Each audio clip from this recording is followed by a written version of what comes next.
O rizoma, conceito filosófico criado por Deleuze e Guattari, se opõe, portanto, a um dispositivo clássico do pensamento ocidental. Contudo, isso é importante sublinhar. Deleuze e Guattari não estão combatendo especificamente o pensamento de Porfírio, ou mesmo de Aristóteles ou de Plotino. O rizoma busca combater, ou melhor dizendo, criar uma linha de fuga ao modo como esse dispositivo se espalhou pelo pensamento ocidental. Da botânica à economia, da arte à ecologia, da computação à linguística, implantaram-se árvores que impõem o verbo ser. Que é isso? O que isso quer dizer? Em que sentido o verbo ser aparece como imposição ao pensamento? Alguém tem alguma ideia? Bueno, voltemos à árvore de Porfírio. A substância é pensante ou ela é extensa. Percebam como o verbo se impõe. O corpo é inanimado ou é animado. Não estamos dizendo que o corpo tende a isso ou aquilo. Não estamos utilizando o verbo tender. Também não estamos utilizando o verbo ser de modo condicional.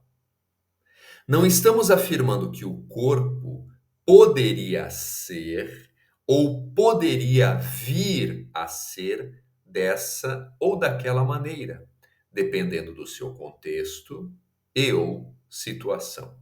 Não.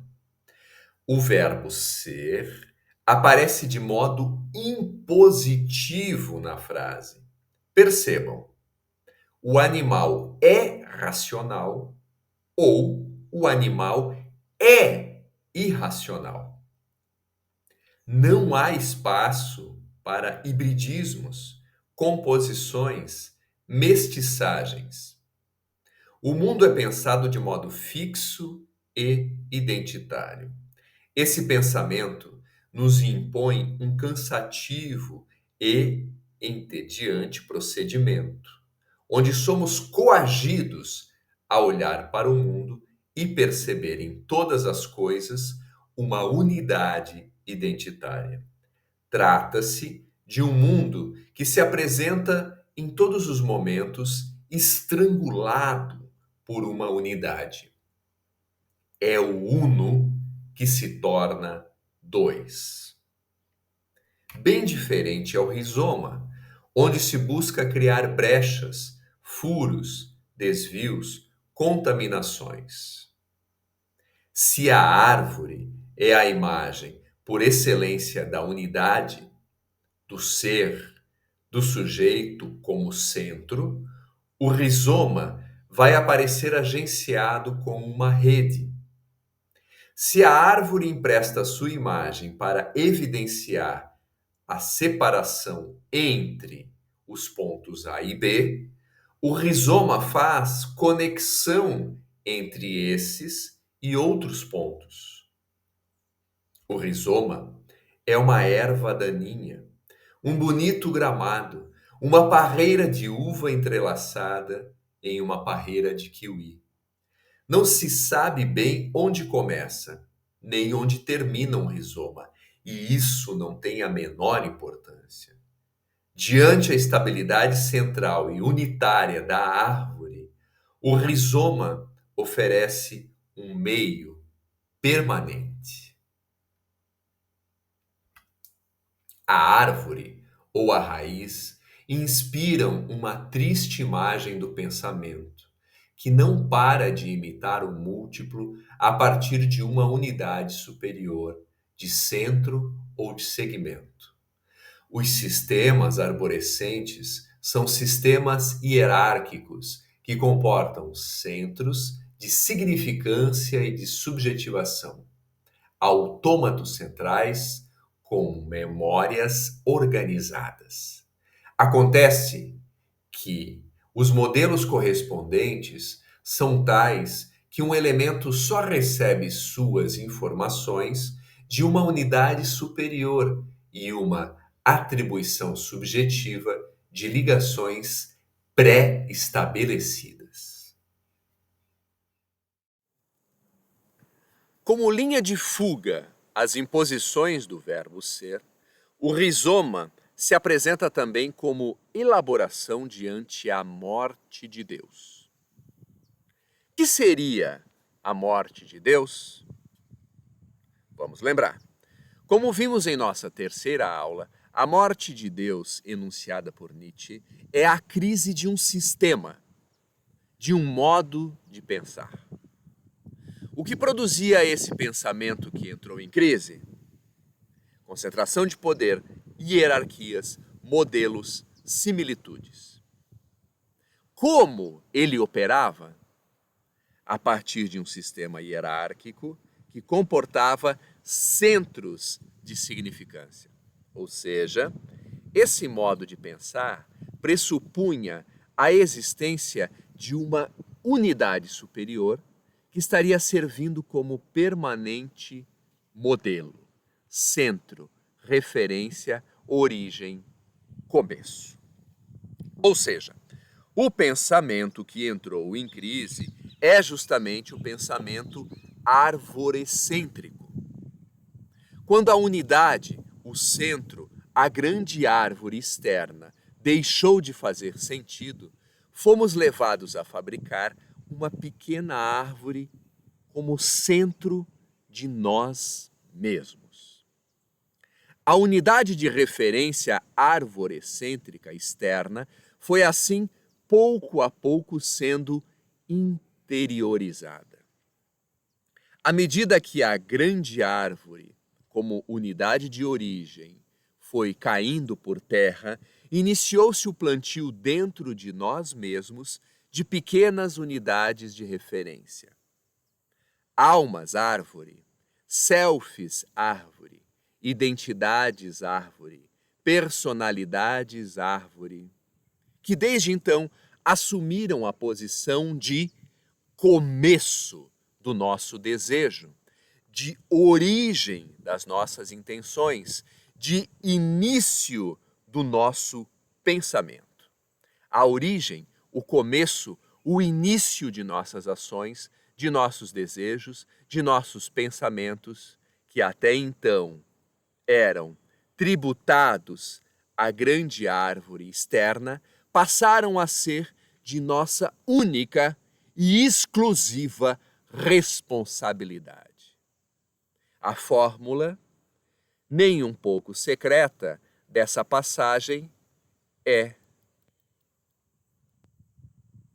como vocês bem sabem, cogito ergo sum. Agora, quem pensa, quem deseja, quem quer é o sujeito, o humano, o homem, o eu, a consciência, o self, a identidade, ou seja lá o nome que as psicologias modernas inventem para esta árvore, unidade, origem que fomos levados a internalizar. Há aqui uma questão que me parece interessar muito a Deleuze e Guattari. Questão que está relacionada com aquilo que aprendemos com Michel Foucault em nossa terceira aula. Ou seja, que a morte de Deus matou ou tende a matar também o seu assassino. Tende a matar, portanto, o homem, o humano, o sujeito. Talvez seja possível colocar essa questão da seguinte maneira: em que medida o humanismo ou o excepcionalismo humano, a tentativa de alojar o humano no trono de um Deus morto, nos ajuda a lidar com esse acontecimento terrível e ainda em curso que Nietzsche chamou de morte de Deus? Não seriam Todas essas variações do humanismo, tentativas ingênuas de frear, apaziguar, barrar um vulcão em plena erupção, Deleuze-Guattari parecem dizer mais ou menos o seguinte: não há como bloquear as lavas que estão descendo montanha abaixo.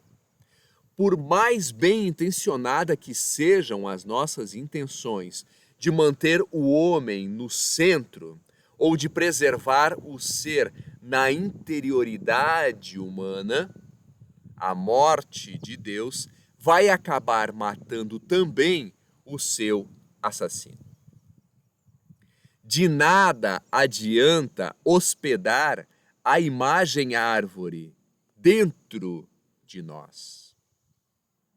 Este último resquício do Deus unidade, centro, origem, este último fragmento do pensamento identitário está com seus dias contados. O que nós precisamos, parecem dizer Deleuze e Guattari, é inventar novos conceitos. Conceitos que suportem este acontecimento terrível que Nietzsche chamou de morte de Deus. Não adianta a gente fazer de conta que nada aconteceu. Mais elegante e honesto seria aceitar e enfrentar essa situação. Contra os sistemas centrados e mesmo policentrados de comunicação hierárquica e ligações pré-estabelecidas, o rizoma é um sistema acentrado, não hierárquico e não significante. Sem general, sem memória organizadora ou autômato central, unicamente definido por uma circulação de estados. O que está em questão no rizoma é uma relação com a sexualidade, mas também com o animal, com o vegetal, com o mundo, com a política, com o livro, com as coisas da natureza e do artifício. Relação totalmente diferente da relação arborescente. Todo tipo de devires. Devires. O rizoma, como se pode ver, aparece agenciado na obra de Deleuze e Guattari ao devir. Talvez possamos, portanto, nos aproximar um pouco mais do rizoma através do conceito de devir. O que seria um devir? De que modo Deleuze e Guattari estão operando com este conceito? Quero compartilhar com vocês um breve trecho do Platô 10, devir intenso, devir animal, devir imperceptível. Esse platô é um platô dedicado ao conceito de devir. Mas antes disso, uma breve pausa para que possamos contextualizar um pouco melhor o modo como estamos operando esta introdução à filosofia da diferença. Este livro aqui foi publicado em 1972 por Deleuze e Guattari. Ele se chama O Antiédipo, Capitalismo e Esquizofrenia.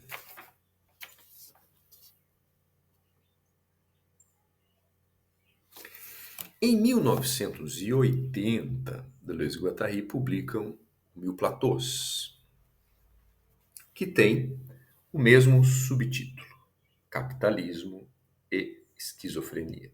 Mil Platôs é, portanto, uma espécie de continuação de O Antiédipo.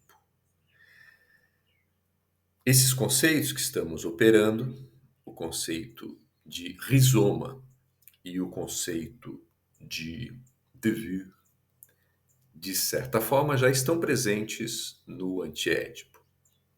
Em Mil Platôs estão elaborados, trabalhados, disponibilizados para que possamos estudá-los com calma e até mesmo tentar realizar uma introdução ao pensamento da diferença através deles.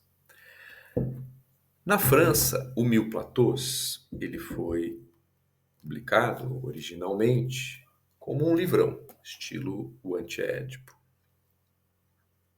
Aqui no Brasil, a editora 34 fez uma opção de publicá-lo em 5 volumes diferentes. Então, a gente tem o volume 1, o volume 2, o volume 3, 4 e 5.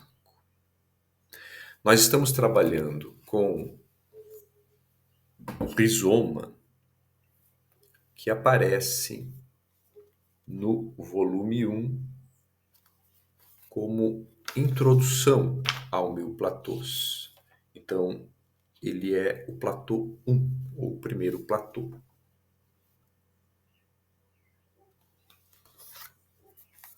E vamos trabalhar um pouquinho também na aula de hoje, dizia para vocês, com o Platô 10. Devir intenso, devir animal, devir imperceptível, que está no volume 4 de Mil Platôs. Na nossa próxima aula, vamos trabalhar com o último livro, publicado em parceria por Deleuze e Guattari, que se chama O que é a Filosofia, publicado em 1991, por Deleuze e Guattari. Bem, vamos ao trecho do Platô 10, que eu comentava há pouco com vocês. Um ponto é sempre de origem, mas uma linha de devir não tem nem começo nem fim, nem saída nem chegada, nem origem nem destino.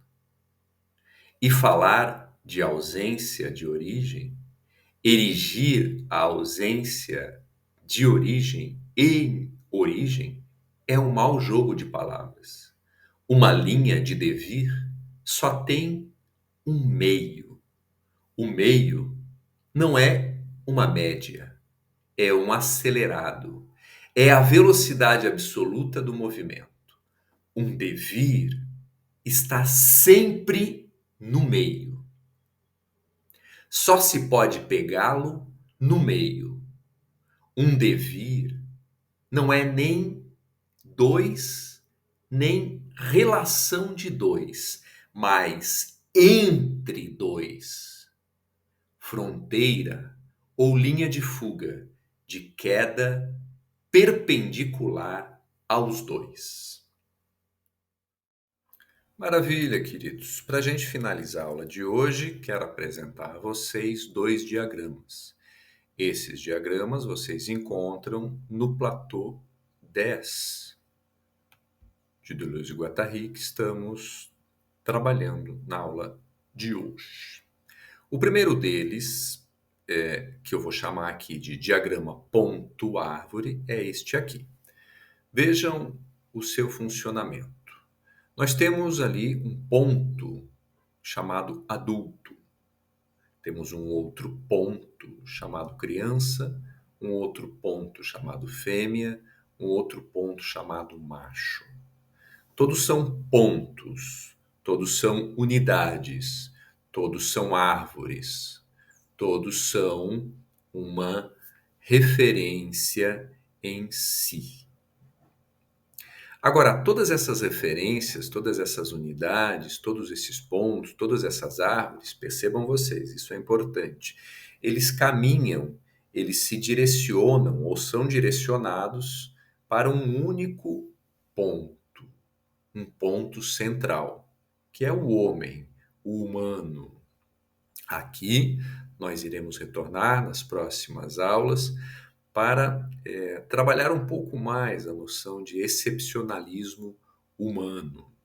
Vejam que esse diagrama apresenta de forma visual o que estivemos trabalhando nessas nossas primeiras aulas com relação à crítica ao primado do sujeito ou ao excepcionalismo humano. No outro diagrama, que nós vamos chamar aqui de diagrama de Vir-Rizoma, temos algo bem diferente. Nós não temos mais um mundo pensado, observado, sentido, a partir do ponto. O sujeito, o primado do sujeito, ou a árvore, não é mais o balizador, não é mais o óculos a partir do qual se olha para o mundo. O que nós temos aqui é uma linha perpendicular, uma linha que atravessa todos esses pontos. Ela não está nem no A e nem no B. E ela também não é uma relação entre o A e o B. Ela é um meio permanente. Este meio é o devir, e este meio é também o rizoma. E nós vamos ficar aqui, nesse meio, na aula de hoje. Desejo a todos vocês uma boa semana e até a próxima segunda-feira. Tchau!